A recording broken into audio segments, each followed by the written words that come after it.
texto, pero no sé si tiene sentido o... ¿Sí? No, porque nombró varias cosas que, claro, me convocan. Aparte de que la lectura de Jimena siempre es una lectura que pone el ojo a donde hay que ponerlo. Y decías que, bueno, digamos, a partir de lo que yo planteaba, dijiste, bueno, hay un Vallejo que tiene que ver con el marxismo, ¿no? Con el cristianismo, y es evidente, tal vez porque, Vallejo, un crítico muy importante, colombiano, que vivió casi toda su vida en Alemania, Gutiérrez Girardot, me parece como que dan el clavo acerca de una descripción bastante, digamos, acertada de lo que fue Vallejo.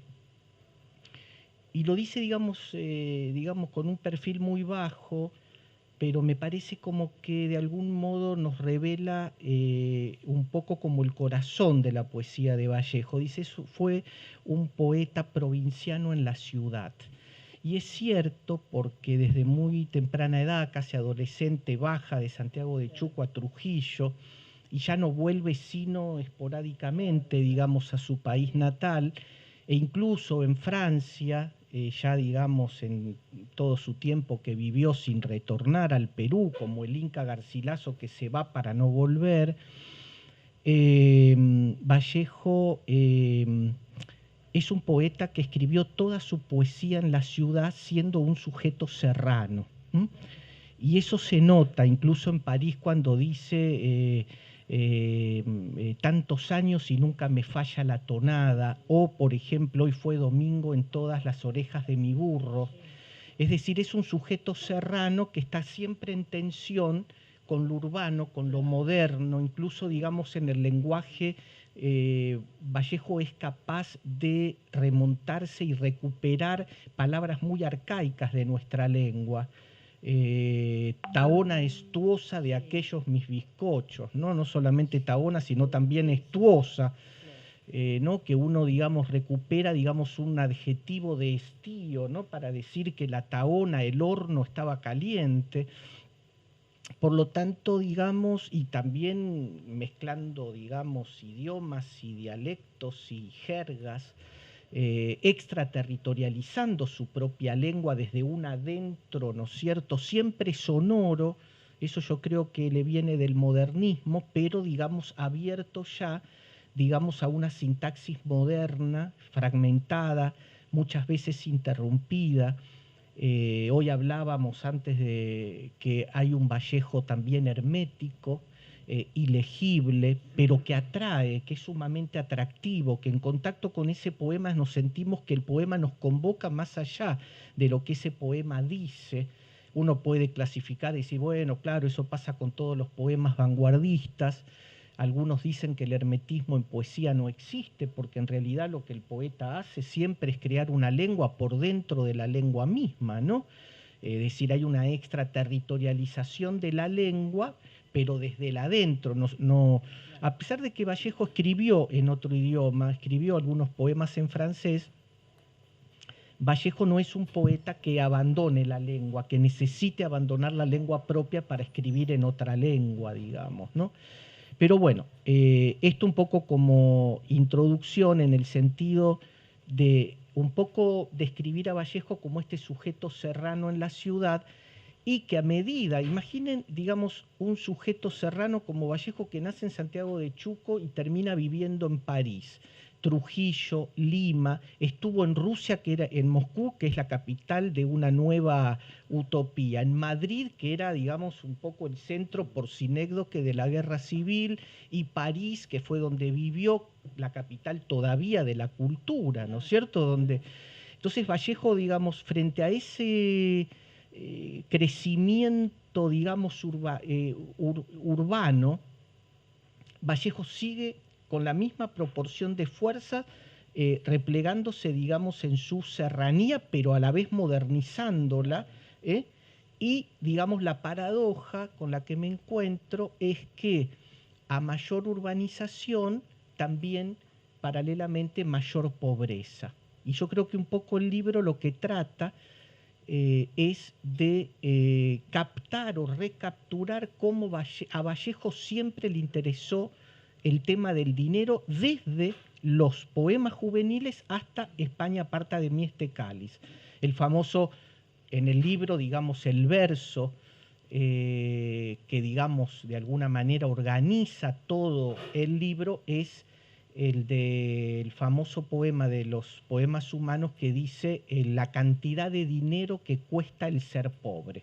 Entonces ese verso me organizó todo desde los poemas juveniles hasta España aparte de mí este cáliz. Cuando Vallejo no habla del dinero contante y sonante como moneda o billete, habla a partir de la metáfora monetaria que, digamos, en términos latinoamericanos es el oro, ¿no? Por eso, digamos, me parece muy bien que hayas, digamos, te hayas detenido en el oro de India, porque la metáfora del oro en Latinoamérica cobra, digamos, otra connotación, digamos, ¿no? Porque ya en la poesía está ciertos topos retóricos, figuras como el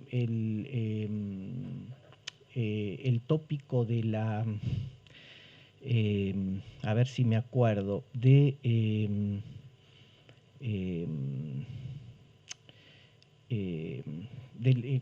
¿cómo se llama esa figura retórica? Se me hizo un blanco.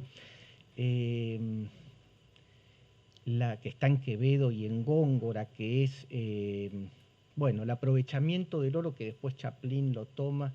La quimera del oro. La quimera del oro, pero hay una figura retórica que ya me va a venir, la puedo buscar en el libro, pero para no perder tiempo, que es, digamos, precisamente la cuestión de el oro como usurpación, digamos, ¿no? Y eso, digamos, de alguna manera está en el sustrato incaico, andino, yo diría chimú, las abuelas son chimúes. Creo que estamos en tema con lo que pasa en Bolivia, ¿no? En el sentido de que hay, digamos, un legado transcultural en Vallejo. Por supuesto que las dos abuelas eran chimúes y los dos abuelos, por parte de la madre y el padre, habían sido sacerdotes, casados con indias chimúes. Por lo tanto, en Vallejo es, digamos, como las dos vertientes muy fuertes. El poeta chileno Jaime Buenum dice que cada vez que lee a Vallejo escucha, digamos, las letanías chimúes de las abuelas, y me parece que es interesante eso, porque está muy arraigado Vallejo al legado cultural, digamos, precolombino, ¿no es cierto?, andino, ancestral, ¿no? Pero quería, bueno, en fin, te quise responder un poco con todo lo que, ¿no? Pero ¿por qué el dinero? Porque, bueno, está en toda la obra, por supuesto que no solamente como cuestión temática, sino también como una articulación formal, ¿no? Vallejo continuamente está aludiendo al dinero, a veces sin nombrarlo, y lo ironiza, y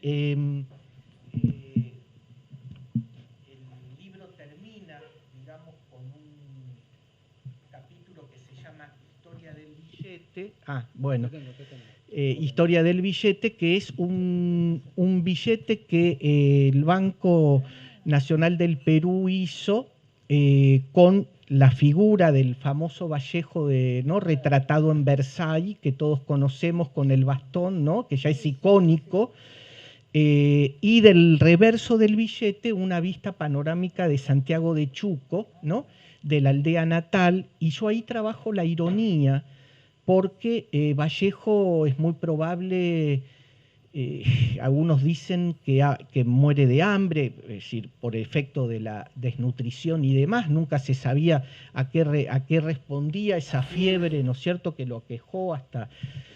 Pero más allá de eso, sí, en los últimos años Vallejo vivió en la indigencia, por lo tanto, que el Perú retratara y, digamos, de alguna manera dejara la figura de Vallejo, ¿no es cierto?, en el billete que circuló, me parecía, digamos, una de las ironías más grandes. Por lo tanto, ese billete, que la editora, realmente debo decir, la editora limeña es impecable porque logró el mismo verde del billete, ¿no? Después, si quieren, lo pueden ver en la tapa, ¿no? Después también ahí yo puse una moneda porque, bueno, también se hizo una moneda, pero a diferencia del billete que circuló, las monedas son siempre homenajes, ¿no? Claro. En cambio el billete es otra cosa porque circula de mano en mano y demás, y entonces me pareció que ahí cerraba mi lectura, ¿no es cierto?, del dinero y del billete, ¿no?, a partir de esa figura tan moderna que es la ironía, ¿eh? Yo creo que también ahí pusiste el acento, Jimena, donde había que ponerlo, porque yo diría no habría modernidad, digamos, sin ironía, una cosa que fue ampliamente teorizada por los grandes teóricos de la literatura, del romanticismo de Iena, sobre todo Schlegel, que hace de la ironía, digamos, una de las figuras más importantes, incluso críticos latinoamericanos la toman, sin ir más lejos, claro, Octavio Paz en todos sus libros, digamos, en los Hijos del Limo y demás, retoma esa figura de la ironía. Y una de las cosas que también a mí me llamó la atención, bueno, porque claro, y después cuando trabajo el epistolario me doy cuenta de otra ironía, pero tal vez más dolorosa, que es que los poetas pobres se vuelven los poetas mendicantes de sus propios amigos. Es decir, frente a el acorralamiento, digamos, del capitalismo, lo que le queda al poeta es escribir una carta a algún amigo que lo solvente, que lo salve, que lo, ¿no? Que en el caso de Vallejo fue Juan Larrea, ¿no?, el poeta español amigo que vivió prácticamente prestándole, digamos, dinero, y de ahí después toda la reyerta que no viene al caso ahora con la viuda, con Georgette, después de la muerte de Vallejo, y por eso también me pareció interesante la lectura que hace Vallejo de Léon Bloy, porque Léon Bloy también es ha sido un narrador, pero de alguna manera se puede decir que Léon Bloy tiene contacto con la poesía. Léon Bloy es uno de los grandes intelectuales de la modernidad que especula y reflexiona acerca de la encerrona del capitalismo y cómo, digamos, los amigos son los que, digamos, vienen a salvar la cuestión del poeta indigente, ¿no? Y que la carta, escribir una carta puede ser un subterfugio para obtener el dinero que falta para poder sostenerse, digamos, ¿no?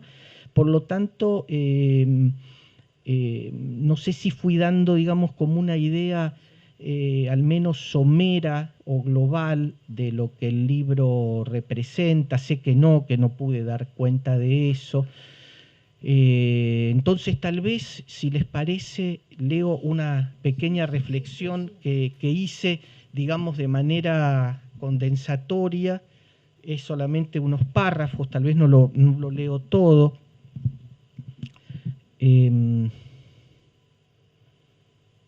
Los poetas sufrieron el capitalismo en carne propia.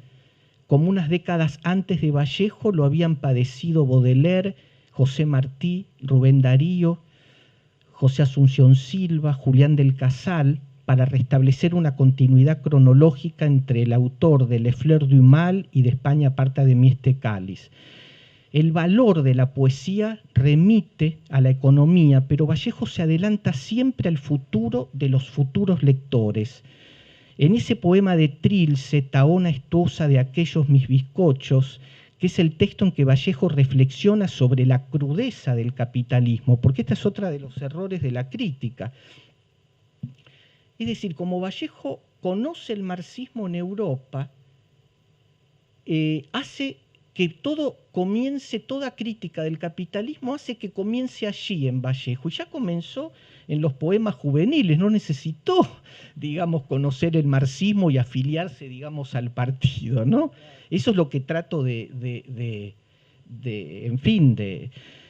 desmoronar, ¿no? Reflexiona ahí en Trilce sobre la crudeza del capitalismo cuando su pobreza no es acuciante, ni ha llegado todavía al extremo más insoportable, ni se ha encontrado aún con el marxismo. En ese poema Vallejo se ubica entre el dinero y el oikos y recuerda el valor, como dice el poema, el valor de aquel pan inacabable, cito. Así de claro es el lenguaje poético de Vallejo.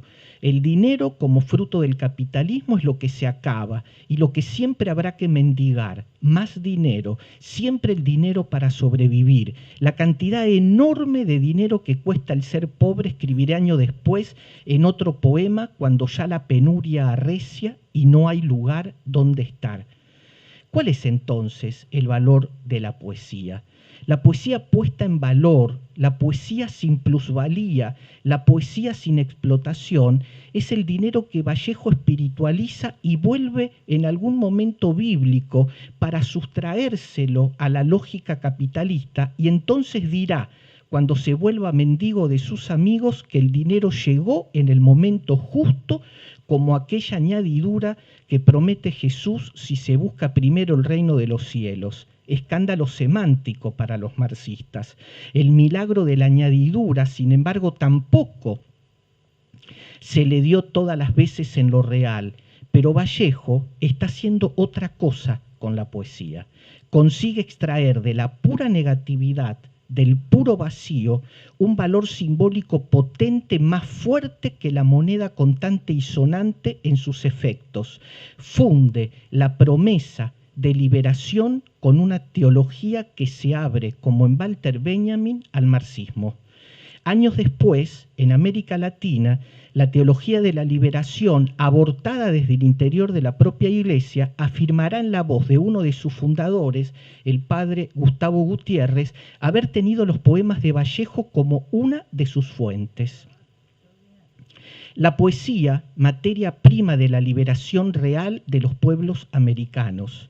No importa que no haya tenido lugar, no importa que haya sido un sueño irrealizable, lo que importa es que la poesía con Vallejo nos ha empezado a liberar con su política de la ternura, la faceta del amor tan acendrado en las culturas andinas, como bien lo pudimos saber no solo con Vallejo, sino también con Arguedas en la literatura, o sin ir más lejos en la sociedad, en nuestra sociedad, la búsqueda, por ejemplo, de las muchachas peruanas o bolivianas para cuidar enfermos o ancianos, un trabajo cuya cotización, capitalismo mediante, no siempre es bien pago como se merece.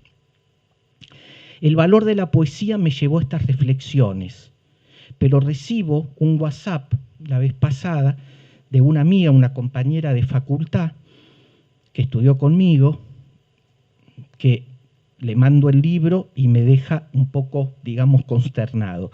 Querido Enrique, se me vinieron los 20 años, tu libro me gustó, en el fondo escucho al niño pobre que fuiste leyendo al huérfano Vallejo, fin del WhatsApp.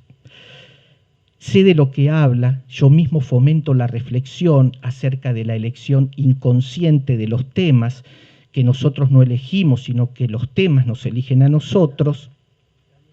Pero al leer este WhatsApp me encuentro con otra verdad. Me pregunto qué es un crítico, me pregunto qué es un lector, qué es Vallejo para mí, que sigo trabajando sobre él, que sigue siendo,